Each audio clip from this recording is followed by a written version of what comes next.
Hi, today I have a message called Depend Upon the Power. So here is the short version. Rather than depending upon a person, you can depend upon the power that all beings share. That power is always right here. You just have to practice tuning into it. At their deepest level, all beings want the same thing. We are united in your holy will. Rather than thinking that there is something threatening looming above you, think of something unifying you, making what is true of all of you true. Fall in love by falling into forgiveness. Okay, so back to rather than depending upon a person, you can depend upon the power that all beings share. And this power is here. If I feel not good in any way, I have forgotten about it. I've forgotten to remember that it's here shining behind everyone and everything, and it can shine right through everyone and everything. I've just forgotten to put my focus here, and I can always refocus. I can always remember there's something the same behind everything that looks different. So rather than depending upon a person, you can depend upon the power that all beings share. Ego is going to send us many positive and negative thoughts about person and ideas about what we need to depend on to survive or thrive. And if a person figures in any of this, I need to depend upon this person to do this or to do that or not do that or show up for me in this way, then we could just let all of those thoughts go because they're not necessary. If we depend entirely upon the power that's shining always behind everyone and everything, and we have a willingness to allow it to shine through everyone and everything and to guide everyone and everything, that's enough. So we can take all the pressure off what we see as separate persons and trying to depend on them or hoping that the person will do a particular thing or not do a particular thing. We can let all of that go because remember that what's unifying, we remember the power behind us all, and we can put our trust and faith in this power and know that it works on behalf of all at all times. And so it solves every problem. We might as well depend on the one thing that solves all problems. Okay, that power is always right here. It's never somewhere else. You just have to practice tuning into it. So that is what a day is for. When I feel not good in some way, my mind has wandered away from it. And so what I learned to do is focus upon this power all the time and be led by it in all ways and have the willingness for everyone and everything within my seeming sight to be led by this power. So over and over and over again, I notice that my attention has wandered and I bring my attention back. I notice that I have been valuing something other than the power we share or the love we are, and I bring my attention back like a wandering child, just over and over and over again throughout the day. That power is always right here. You just have to practice tuning into it. So whenever I think something is absent or something is lacking, either in my experience or someone else's experience, I have forgotten what is right here. The power all of us share. And if I put my attention on that, the power is given permission to do what it does. So it's like in time and space, I've been trying to blot out or forget this power. And now it's time to remember this power. It's like a free and abundant power source available to all right now, simply through the mind. And I just focus on it. It's very simple. Okay, at their deepest level, all beings want the same thing. We are united in your holy will. So the holy will of God, the holy will of all of us, there's one harmonic will that unites everyone, and that's real.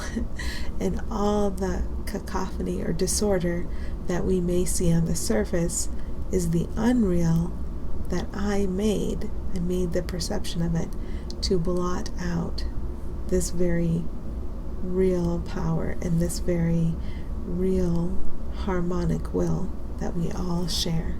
So that rather than having conflicting wills, that's the fantasy I imagined, to blot out our joined and unified and harmonic will. I just keep tuning back into that will. And remember, we all want the same thing. We want happiness, we want peace, we want joy, which is actually what we are.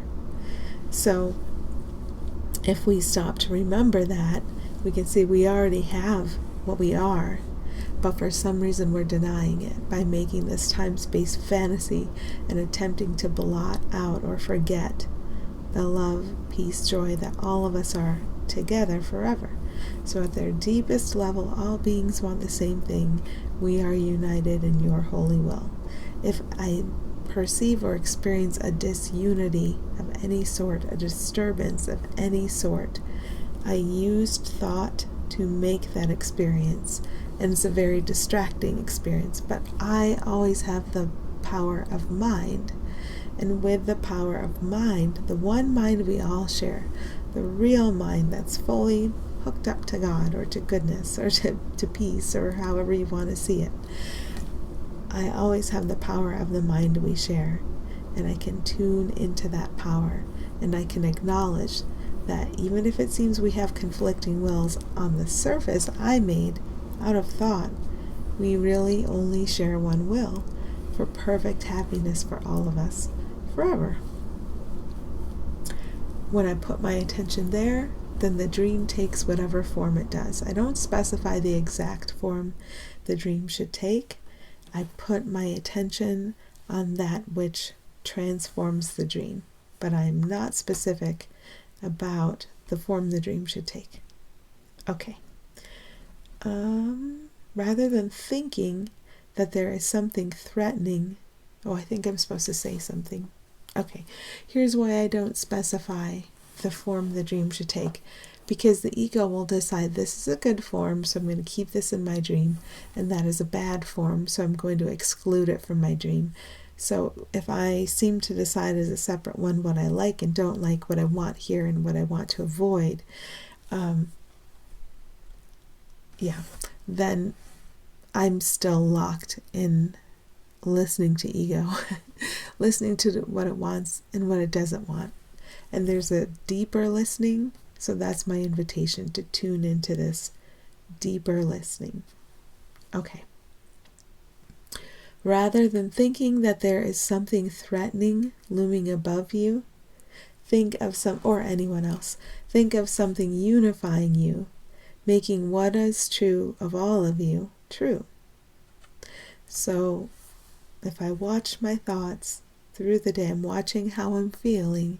If I'm not feeling good, I have allowed thought to come in. I have believed thought that isn't true. Feeling is a very reliable guide. I've believed something that isn't true when I don't feel good. The world does not cause how I feel. Events do not cause how I feel. Thoughts cause how I feel. So I look at the thoughts. So rather than thinking there's something threatening looming above you, think of something unifying you, making what is true of all of you true. True in our sight. So there is that something that unifies all of us. And when I am in physical or emotional pain or discomfort, I have forgotten to focus on what unifies everything. And I can remember, I just forgot where to place my focus. And then I can place my focus there. What is true of all of us is goodness without opposite. Not anything I fearfully projected on a surface, like badness or lack or sickness or anything we would say that is wrong or uninvited or not desired. Any of that I projected mistakenly upon a surface. But at our core, at our heart, which is joined, what is true of all of us is true forever. And it's true that you're loved forever, but it's not true that you have certain time and space characteristics. You may have projected those upon yourself as a surface, but the surface ultimately is meaningless. Under the guidance of the holy will that unifies all of us, the surface transforms into something obviously harmless, and that reminds us very directly about what we are together. So it's not the ego getting what it wants, it's the being finally being very directly, as far as much as time and space symbols can remind you, being reminded very directly of what you are and how you're connected. And that's what we allow. That's the transformation of the surface that we allow. We may be substituting the idea of a different radical transformation of surface in the form of war. And that's just my own fearful projection. And if you own that as your own fearful projection, then you can look behind it and say, oh, here's the light. I'm going to allow the light to shine through my fearful projection.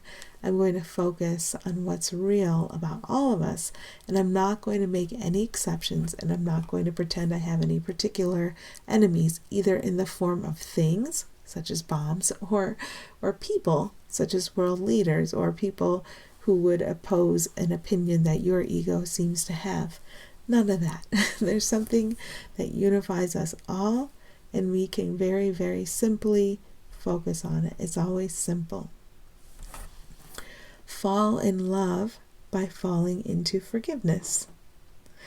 So love is always here, and love is what everyone and everything is, past its surface. If its surface seems disturbing or unwanted in any way, that gives you a chance to see the fear you projected on top of love. And why would we do that?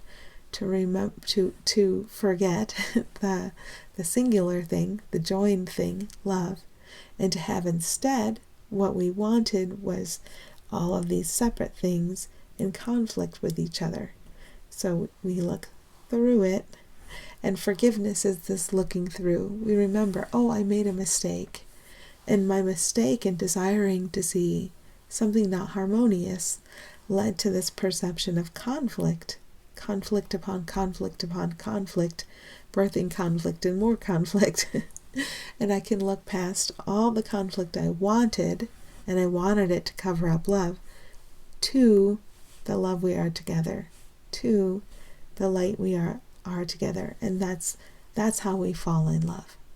Not by designating a particular person or persons and saying, well, these particular ones I love, and the other ones, some of them I hate.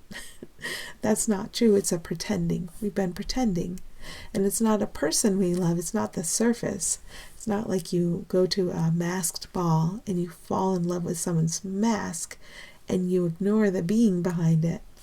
We're already in love with every being. And forgiveness is seeing through the mistake we made, seeing through the misperception.